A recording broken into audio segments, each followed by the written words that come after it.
Yeah, I mean, I just want to portray positivity, really. Like, I want people to be stoked. Like, I want them to experience what we have here, and I want them to be stoked. Like, the fishing industry in Southern California is pretty small, you know? I mean, like, growing up in it and being here, it feels big and glamorous, but if you ask a guy in Texas or Florida about a calico bass, they might not know what it is, you know, which is the reality of it, and that's fine. But if I can grow that industry in the most positive way possible, teach people about it, expand it, you know, and I mean, there's no other way to describe it really than just keep it positive. I just want people to be stoked. I want people to enjoy it. Obviously, preservation's a big thing in that, which is why we practice catch and release. And yeah, I just want to get people stoked.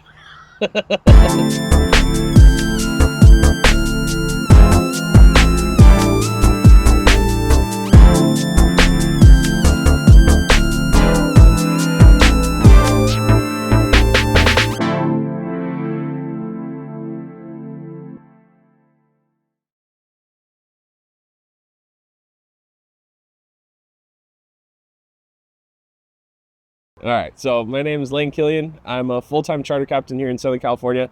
I run a 24-foot Everglades, do half-day trips, full-day trips to the islands, fishing calico bass, yellowtail, basically everything in between.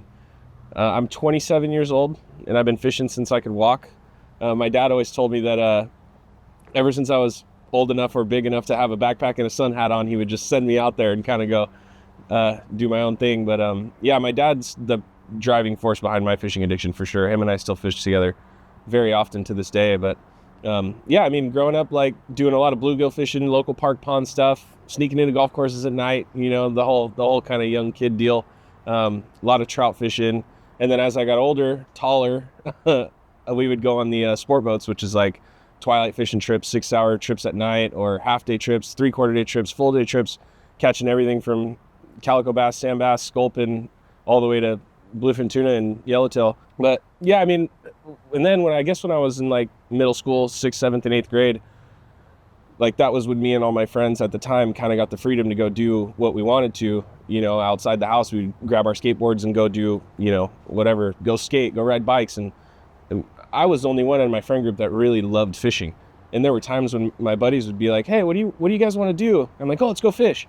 So I had all the rods, I had all the gear, you know, I had extras for them, and there'd be 4 or 5 of us. And at that time, I would tie them all their knots, rig up all their lures, teach them how to do it. And I would set them up, teach them how to cast.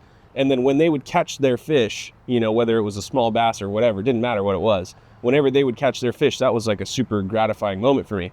So, you know, transition now to basically 10, 12 years later, that's what my job is. I take people fishing from all different experience levels, people who know everything to people who know nothing. And it's just as gratifying to me taking people out and getting them bit.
Yeah, so here in Southern California, our fishery is super diverse. We have everything from like what you saw in the video. It's like the super industrial background, big tanker ships, you know, dirty water.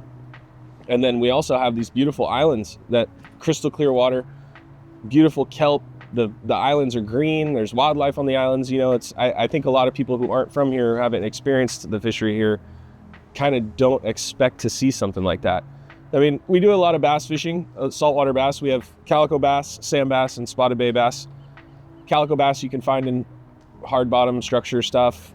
kelp stuff on the surface. Sand bass are predominantly bottom fish and the hard bottom stuff. And then spotted bay bass we have in basically all the harbors from Channel Islands down to the border of Mexico and then into Mexico as well. It's a super accessible fish. A lot of guys start out fishing for spotties because you can launch a kayak or a float tube or even fish from shore off the docks and catch them. And then obviously we have our seasonal fish as well, which is like the yellowtail, California yellowtail. Those things, you can catch them on kelp patties out in the channels. You can catch them coastal, and at the islands is really good. We get bluefin tuna that come here in the summer, along with the occasional dorado. We get striped marlin here.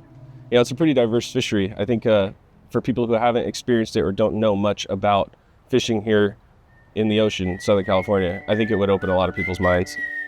California, California sun. California, California sun. I need some West Coast vibes to fill me up inside.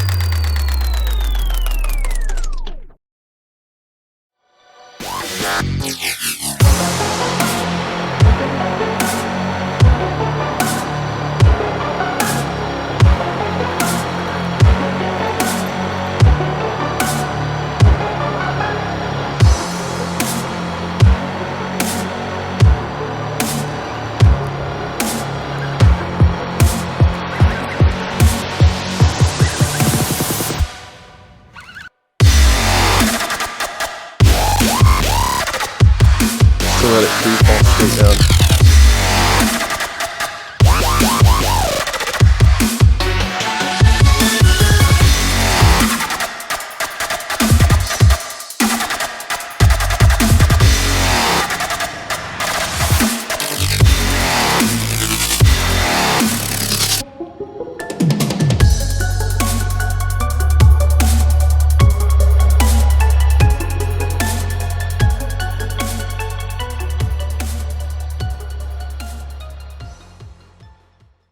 I remember the first time I ever used a baits reel, the first time I ever hooked a fish on a baits reel.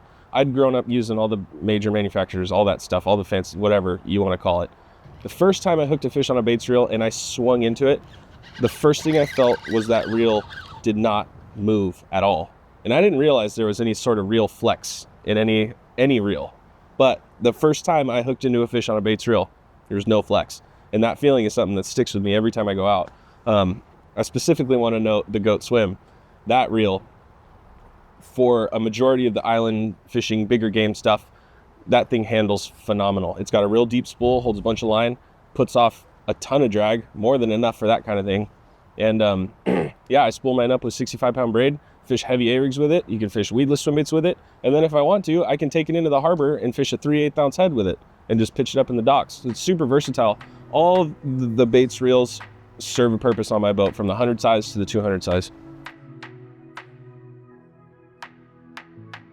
Yeah, so what drives me as a fisherman, like what gets me the most stoked about fishing, is constantly being shown something new, right? Like you can go to the same spot 10 days in a row, and yeah, there's similarities, but you can always see something different or have a different experience in the same area. And I just like the exploration of it.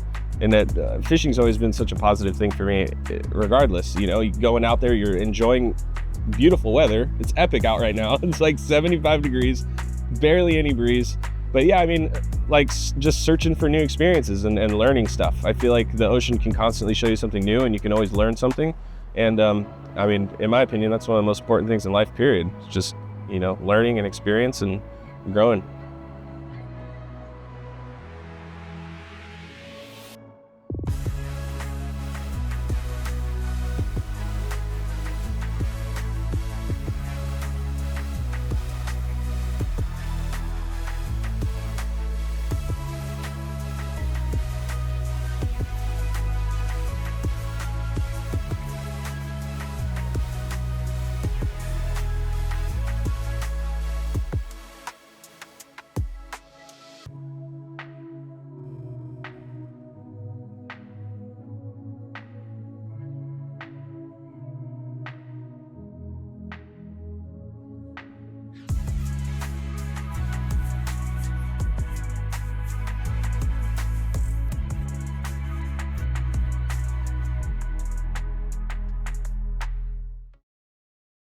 Tweaker? Yeah, I'm a full-on fishing tweaker. 100%. Yeah, no, I'm a full-blown fishing tweaker, you could call it. I mean, that's what comes to mind when I think about my craze for fishing, I guess, you know? Like, just like Ben said, I mean, I'm always searching for the next bite.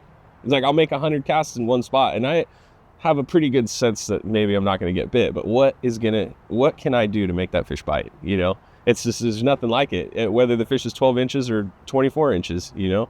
Just getting that next bite. Like, I mean, days like today, right? Like, I wake up at about 4 o'clock, get down to the ramp, and we're leaving by 6, and then, you know, we have a full 10-hour day on the water, and then I got to put this thing on the trailer, drive back home, wash the thing, cover it, you know, take care of it. Like, my days are 16, 18 hours sometimes. And I go right to bed, and I wake up, and I hook the boat up again, and I go. Just because I want to get that bite.